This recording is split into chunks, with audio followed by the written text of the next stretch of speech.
Katashia. I am a clinical pharmacy specialist in ambulatory care. And just like Tara had some issues, but it's okay because why? I have them too, and I had hypertension, so or high blood pressure. So I'm talking from a pharmacist standpoint as well as a real person because I had to go through it as well. And I think one of the questions you said was, "Can I get off my medication?" Yes, because I don't take medication anymore. So that is one of the things that we'll talk about tonight. If you have any questions about medications or anything about that, that's what we're here for tonight. Ask the pharmacist anything. Ask the pharmacist, and she used to start her own podcast. Ask the pharmacist anything. We love it. So tonight, I believe it's hypertension, correct? Yes, it is hypertension, high blood pressure. High blood pressure. So we're talking about it. I'm going to just ask the question. Once we start, because you know that's a big thing in our community. I'm not taking that because they said once I start, I'll never get off. So where are you with that, and what do we need to know, and what should we be asking our doctors about? Perfect, because that was me. I raised my hand again. High blood pressure runs in my family. I have stated before, my mom, my dad, both my brothers. I have a twin brother and an older brother. And I just knew my time was coming, right? Oh my goodness, I'm gonna get high blood pressure. And I did. And I couldn't believe it. I was stressed out. I was working a couple of jobs and I didn't know what to do. And honestly, I went to the doctor twice and she said, "Okay, Katashia, you need to get this together or you're gonna end up on blood pressure medicine." And honestly, I'm like, I'm a pharmacist. I do this every day. I help patients with their blood pressure. I know what I'm doing. Bad patient, right? And I was overweight. I was eating bad. I wasn't working out. Went back to the doctor that third time. She said, "Okay, your blood pressure is high for the third time. We got to make some changes." And she gave me enough time to do it, 90 days. And I still didn't do it because why? I felt like I'm good. I don't feel anything. And we all know that's not true. So can you get off the medication? You can, but let's back up to my story again. I took the medication and I was a bad patient. I would forget some days. I had a pill box. I had a reminder on my phone to remind me to take these pills. And I'm like, what in the world? This is the worst. And I knew then I had to come to Jesus talk. I'm like, I can't do this anymore because if I'm talking to my patients every day about this, I need to be an example. So what did I do? Lost weight the old fashioned way. I actually lost in the first 90 days. Now I was still taking the medicine begrudgingly. I didn't want to take it, but I knew the risk. I didn't want a stroke. I didn't want a heart attack. So I took the medication. But in the meantime, I was doing my work in the background. So I lost weight. Let me ask a question right there before you continue, because Go ahead. you brought up a good point, because you hear that you're at risk, you know that you're at risk based on the family history, but yet it was hard for you once you heard all this to make the lifestyle changes. Right. And we want to sympathize with our community because this is years of habit. Right. Making. So for us to go into the doctor and the doctor thinks, okay, they're gonna, magically change their diet, it's usually after the heart attack or it's usually after the stroke. So if you're lucky enough to survive. Right. Talk about your mindset, and the mental health that it takes, the capacity that it takes to even push through the change and stay the course. Tara, mindset is everything, right? I can sit here and tell you, oh, I did it overnight. Lies. I did not do it overnight. It took some time. Honestly, I had the medication in my house probably about 2 or 3 weeks before I even took it. So it took some time for me, again, talking to God, prayer. Okay, I got to do this. I know the risk. I've been taught the risk. I'm a pharmacist. I know all that. But what about my brothers or my family members? I had to be that example, but I had to think about the people coming behind me and the people I'm teaching every day. I needed to be the example. So mindset took a minute because, like I said, that medication was here in my house, but I didn't take it. But after a while, thought about it, and I love to journal. So I love to write things down and make goals for myself. And once I did that, I said, okay, I love fried chicken just like everybody else. I love potato chips. Barbecue to be that's my favorite. But I realized that if I make this change, I'm saving my life. So prevention is important, but I was already there. I'm trying to get my gears back in my life. So mindset, it took a minute. I got there. And once I decided, okay, I set my date, these are my goals, this is what I'm going to do. And started with diet. Diet was first. Now, like I said, I love my potato chips and I still eat them, don't get me wrong, because I do. But I started with the junk food that I love to eat. Junk food, y'all.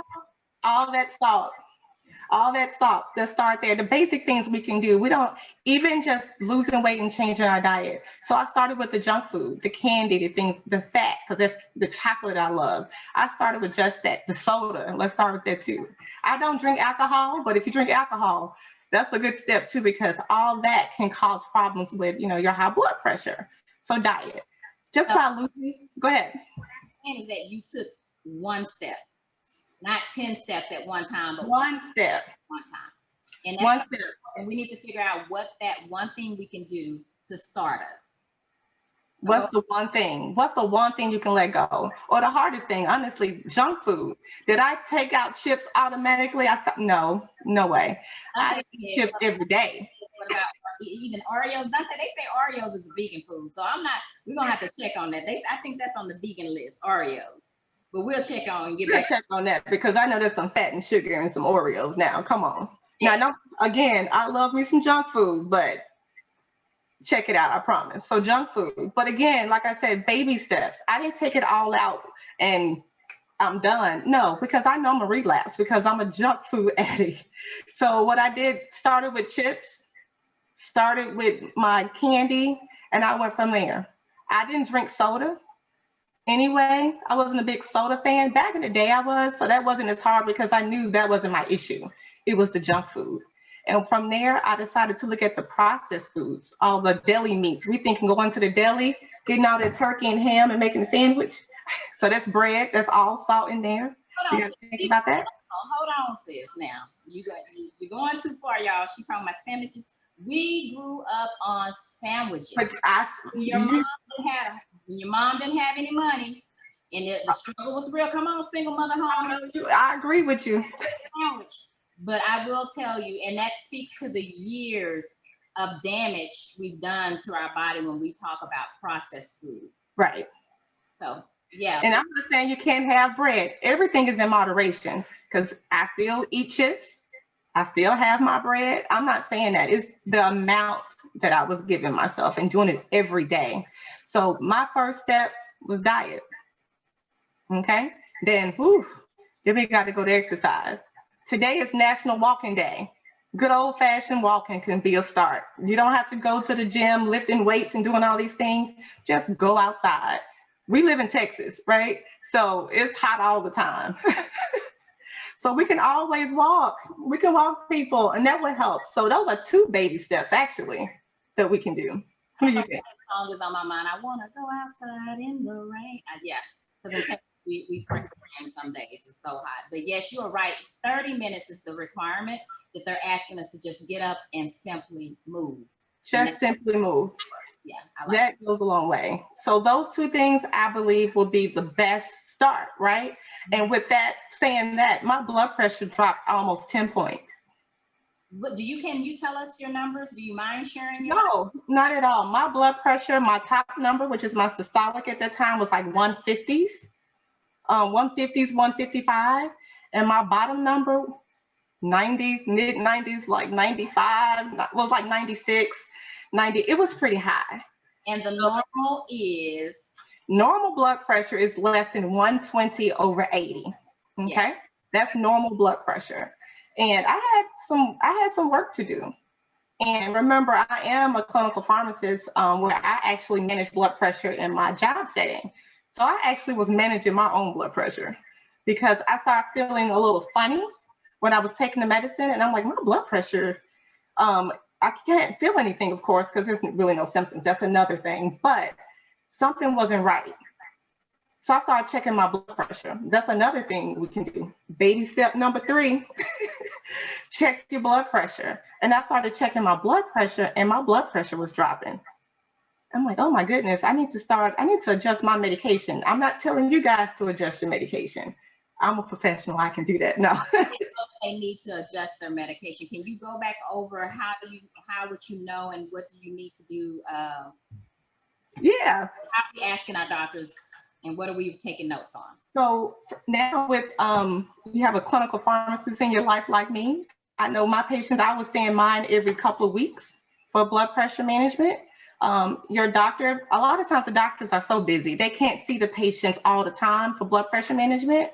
But for clinical pharmacists like myself, we can get patients in all the time, once a week or every couple of weeks to actually do the blood pressure management. So that's something you want to ask your doctor. Is there a clinical pharmacist I can see that can see me a little bit, more often, that can manage my blood pressure? Because you don't want to go to the doctor every 3 months when you can see somebody right away, see what's going on with your blood pressure to get that down. I've never even heard of this. A clinical. Really? I have never ever, and I'm not in public health, guys. I came through this through the grace of God. So I am learning as you are learning that we can have a clinical pharmacist on our team, on our health, and we should have a team of doctors. One doctor cannot, right, completely take care of you. You need a team of doctors to take care of you. So ask for a clinical pharmacist. You can ask for a clinical pharmacist. And a clinical pharmacist, we do not diagnose. Your doctor diagnoses you, diabetes, high blood pressure, high cholesterol, and you come and see us. We can actually order labs. We can monitor your blood pressure. We can do all the management for you and get those numbers down quicker, get to goal, versus going back waiting to see your provider every 3 months. So that's a good question to ask your doctor if you're able to have a clinical pharmacist on your team. My phone went out. I was trying to pick it up. I was trying to work. I'm still working all these screens right now. So You're doing great. You're doing great.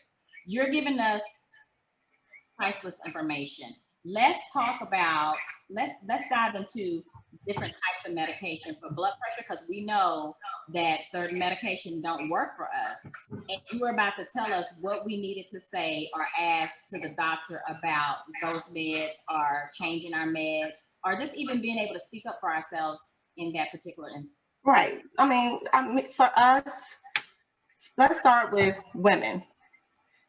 If you have high blood pressure and say you of childbearing age, you're looking to have a kid, an ACE inhibitor, or the medication that ends with a pril, P-R-I-L on the end, that's the medication you want to try to avoid, especially if you are looking to get pregnant or you're pregnant. You should not be on a medication called an ACE inhibitor, P-R-I-L, because all those end in a pril, P-R-I-L. So that's important to know, as well as the sister to that medication is called an ACE inhibitor. I'm sorry, angiotensin blocker, receptor blocker is an ARB. Those are the ones that ends with sartan on the end. Lost you on the Instagram feed. Oh, it went out? It went out. Am I back?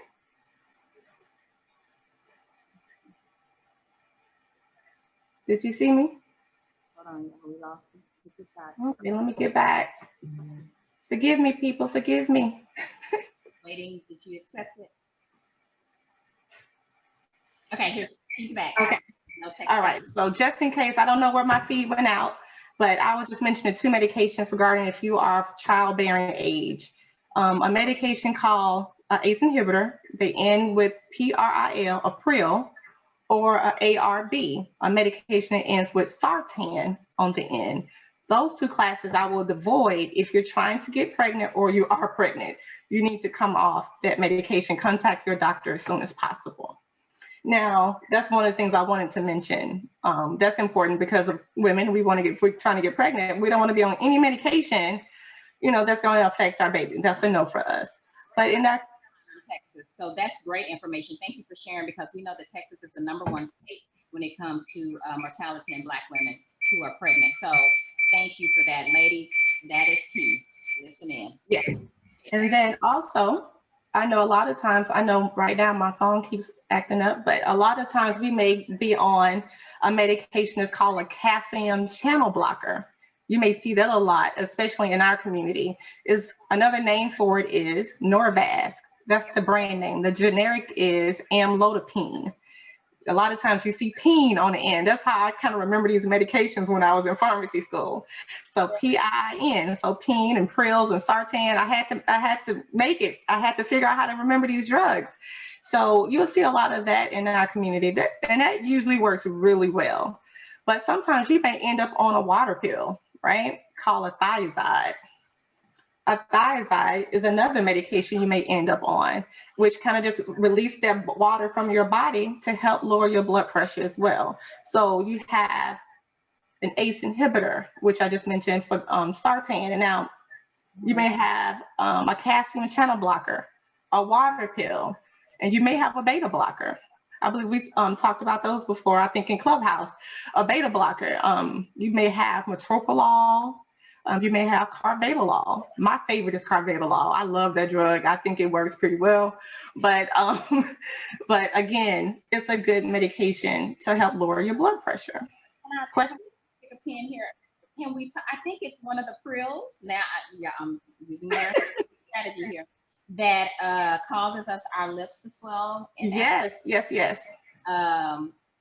another crazy things, and research shows that this is not a good thing for us. So what are we telling patients that have been on this medicine for a long amount and they might have experienced a symptom and think it's just a part of the medicine? Oh, okay. So symptoms have just gone too far and it's not right for us. Right. So what you're correct, the pril and that medication that class can cause angioedema, which is the facial swelling, the neck swelling, right?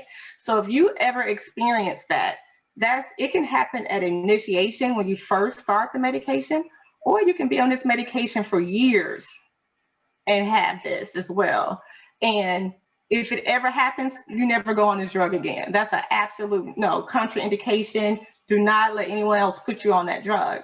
And that goes along with the sister drug that I mentioned, the sartan, because the pril and the sartan, they are closely related. So if you had that angioedema, that facial swelling with the pril, you don't take the sartan, okay? But that medication, those medications, it should be documented in your chart. So if you've ever had any type of facial swelling with those drugs, please make sure you have those allergies listed in your chart. And I also recommend for my patients to always keep a list of your allergies with you. Do you know how many people really don't have that in their wallet or in their purse? Because are you guilty over there? Yes. That's important. Because now she wants us to carry this stuff in our purse, y'all. Now, you know, we got enough stuff in our purse, and then we're going to be acting like our grandmas. Oh, my mom is getting like my grandma. Do you have this in your purse, from pins to safety pins to peppermint? And it can save your life. It can save your life because I'm allergic to sulfur drugs.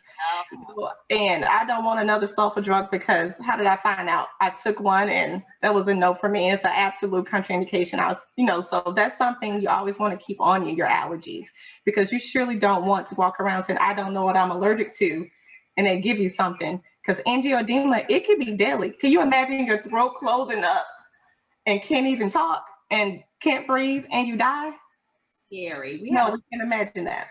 Dante is saying the medicine you named, how do you pronounce it? Carvedilol.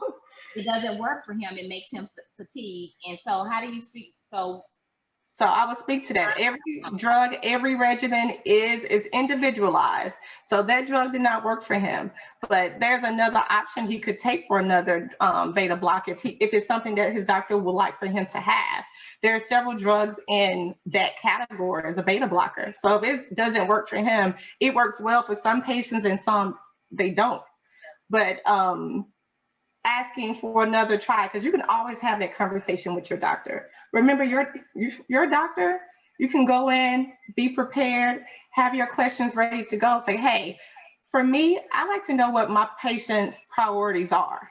If today you want to come in and talk about diet, and you don't care about your blood pressure, but diet is important for you today, then that's what we're going to talk about. Because why? That's important to you. And you're more than likely going to work on what's important to you versus what is important to me, right? So that's offended by your list. Right. Change doctors. Not your doctor. Not your doctor.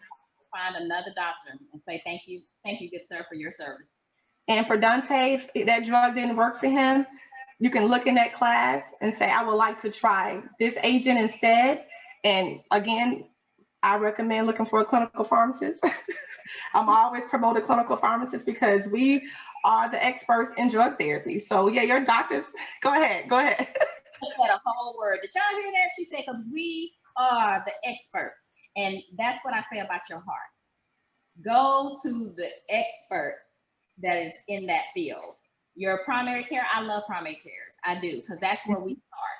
But once we get into having high blood pressure for years and unable to control it and all those issues, now it's time to go see a specialist and try to get that under control and have a team. So thank you so much for sharing this information. A clinical pharmacist, y'all, we can ask for one. I'm so excited. Ask for one. We're here for you. Ask for one. Yes, I'm asking for one. I'm going to ask for one my next. And where are you located? I am located in Houston, Texas, in the great state of Texas, but my heart is in Tennessee. I got to say that though. My heart is in Tennessee. So tell us what beta blocker is. What is a beta blocker? So, sorry, I was trying to make sure my phone doesn't cut off again. So beta blocker. Now, I don't want to get too technical on how this medication works, but just like simple terms, so while they go into the mechanics of the drug, there's different things in our heart. And we have alpha and we have beta. And this medication can block beta to help lower your blood pressure. I think that's probably a simpler way, because there's different receptors we have in our kidneys and different things that can help with how these medications work to lower our blood pressure. And so this medication works in a different area to block certain things like beta to help lower our blood pressure. So when we think about our blood pressure, it's like, I'm trying to make sure I go slow, the blood pushing against those arteries, right? And it's always pushing, and that pressure is so hard that the range is so high with our blood pressure. So that's why we're getting like, okay, what's now your top number and your bottom number? When you get into blood pressure, you think about that top number is when your pressure is high, when your heart is pumping. Okay, this is high blood pressure when your heart is pumping, which is the top number. And then your bottom number, the diastolic, is when your heart is at rest in between beats, and that's when your pressure is still high. And so we're trying to figure out what medication works in those different areas. So you have beta blockers and you have ACE inhibitors, and that's a long word for inhibiting another enzyme in our body. Then you have the calcium channel blockers, another blocker that blocks calcium. It's just different areas in your body to help lower that blood pressure up here in your heart. That's an easy way to explain that. I have enjoyed, I've learned so much, y'all. I really, really have. And it just blows my mind. The body's so amazing. It's amazing. It can fix itself. I want to know about low blood pressure. Can we talk a little bit about that? And is it the same type of medicines we're on, or is it a whole different class? Low blood pressure. So if you're on blood pressure, that's totally different, right? If you're on blood pressure medicine, that's going to bring your blood pressure down. And if we know what the issues are, then what do? We remove those issues. Like for me and my blood pressure was going really low.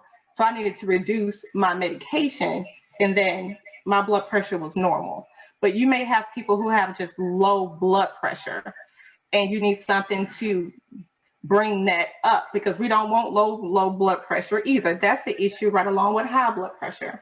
So with low blood pressure, you have Midodrine, you have certain medications that can actually help bring that blood pressure up to normal or at goal. Let me say that. So totally different playing fields, because if we know what the issues are, in your case, I don't know why your blood pressure is running low, then the doctor may put you on something. Or maybe add, maybe you can have a little bit of extra salt sometimes to help get it up, keep your blood pressure. But otherwise, there's medication to keep it under control. 2 separate games and 2 separate treatment plans for patients who have high blood pressure and low blood pressure. I don't see a whole lot of low. A lot of times when I see low blood pressure is when the patient's on that high blood pressure medicine. I need to reduce it. We need to start bringing that medicine down to get them to go. To go, meaning that I may keep them on that steady dose. And sometimes you see where I have to decrease it and the patient end up off the medication because it's pretty stable at a lower dose, and we can stop it and see what happens. Question. I'm gonna take my high blood pressure today, but I'm not gonna take it tomorrow because I can't keep mentioning that earlier. I'm busy. I don't have time to take it every single day and all this and that and therefore and so forth. I know you told me prescribed it and what I should do, but however, I'm busy, sis. So what happens when I skip a day and take it the next 2 days, skip another day? What risk am I taking? Yes. So as a pharmacist, as your pharmacist, I must tell you what, you must take your medication every day and hopefully at the same time. Now, if you're stopping and starting medication, that can be bad, just as bad as not taking your medication. So for instance, the beta blocker that we talked about, if you just abruptly stop that medication, or another blood pressure medicine like clonidine, I'm not sure if you guys ever heard of clonidine. If you just stop these two medications, you can have rebound hypertension or rebound high blood pressure, which means that when you're taking this medication and it's pretty steady and you just stop it, your blood pressure is going to shoot up because now it doesn't know what to do. It's like, okay, you're freaking it out. So, and then you go back and start it, and then you take some time to get it steady again, and then you stop it. Then you're going to shoot the blood pressure back up again. So you playing this cat and mouse game with your blood pressure. So you always want to make sure that you're taking your blood pressure every day at the same time, because you want to prevent. The same time is really to get you in the groove and to remember to take it. And a lot of the medications develop a habit, as well as some medications, some you take every 12 hours. So you don't want to take the first pill at 8 a.m. and then you take the second one at 12 p.m., which is 4 hours later. So you want to make sure you give it that time space for the medication to work properly. So it's always good to try to keep your habit, as well as making sure like I think Dante said he was taking carvedilol, and that's a medication you take every 12 hours or twice a day. So you want to make sure you spread it out, because you don't want it sitting on top of each other, right? You want to make sure you take it properly so it can help get your blood pressure down. So taking your meds every day is important. And that's why I always ask my patients to take it at the same time. So pill boxes, alarms can most definitely help. Now, I'm saying all this, but I was bad in the beginning. Remember that. I'm human. I'm human. So now we're adding pill boxes to our purses, ladies. This but make it a cute pill box, cute pill box. Bling it out, do something. Y'all gonna do. We get a fanny pack. That's the only advice I can give to y'all. Let me say, before we wrap this up, you said that we could get off this medicine. Now, my question to you is, how do you know that we can get off if we're taking medicine? Okay, so that's where your doctor and your provider and your clinical pharmacist come in. Now, I'm not saying that all medication can be stopped, and no, I'm not saying that. I'm saying that if you're being managed properly, okay? And in my particular case, for example, my blood pressure, I took the medication, I did, but I noticed that my blood pressure was being managed and it was dropping. So I started to decrease the medicine. And the same thing for you guys out there. Check your blood pressure. I wanted to say that, check your blood pressure at home.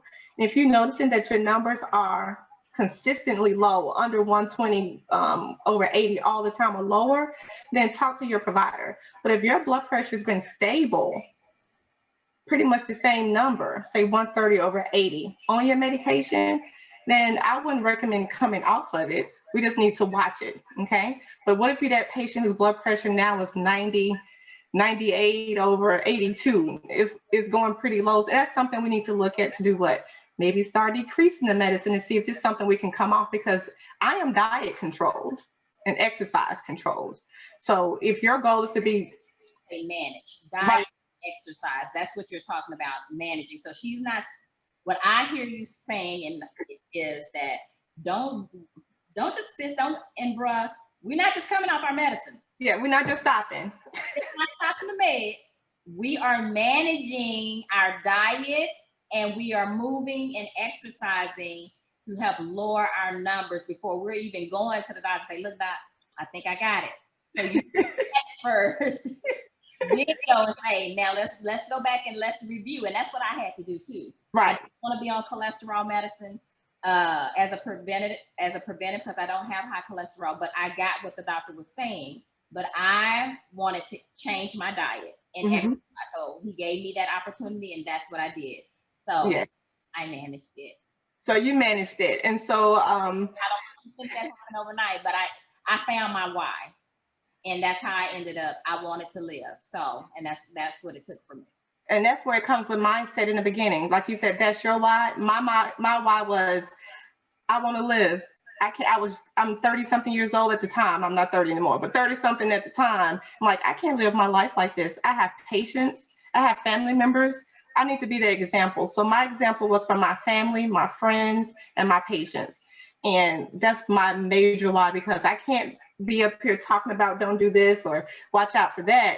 And I've lived it. That's one thing I must say. I've lived that story with my high blood pressure, but I must say that now I'm controlling it with the diet, exercise. And I always say baby steps, the top 3 baby steps: diet, exercise, just walking a little bit, and just making sure you check your blood pressure. Get a machine. Get a machine. Listen, guys, if you can't afford a machine, reach out to Black Heart Association and hopefully we can get a machine for you. I want to say, wrapping this up, that high blood pressure is known as a silent killer.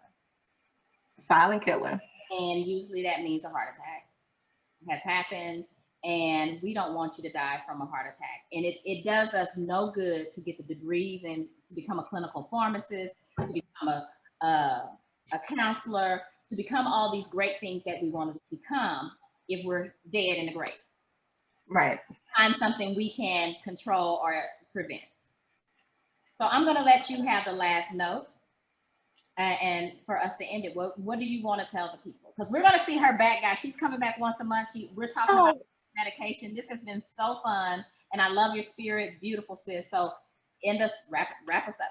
Yes. So I just want to say, guys, that I love what I do, and I love helping patients, helping everyone, just to educate, inspire about any chronic disease. If it's high blood pressure, diabetes, cholesterol, all those things, that's important to me, helping my people.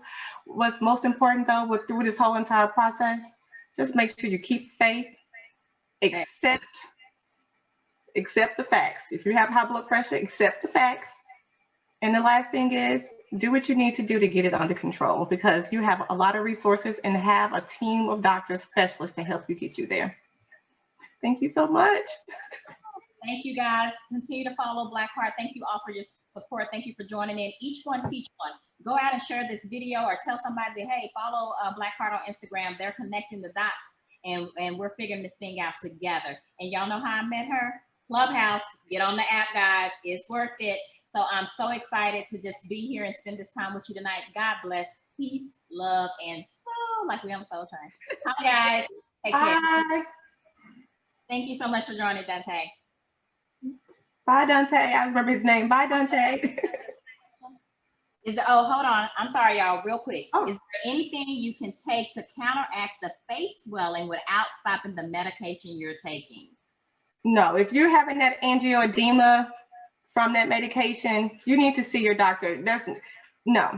Especially if you're having it from the Pril that we mentioned, right? The Pril or the Sartan, the ACE inhibitor or the ARB. If you're having that facial swelling, that's no, absolute contraindication. Stop it, get to your doctor ASAP. You shouldn't be taking Benadryl. No, that's a problem with the medication, and your body does not react well to it. And that's a no.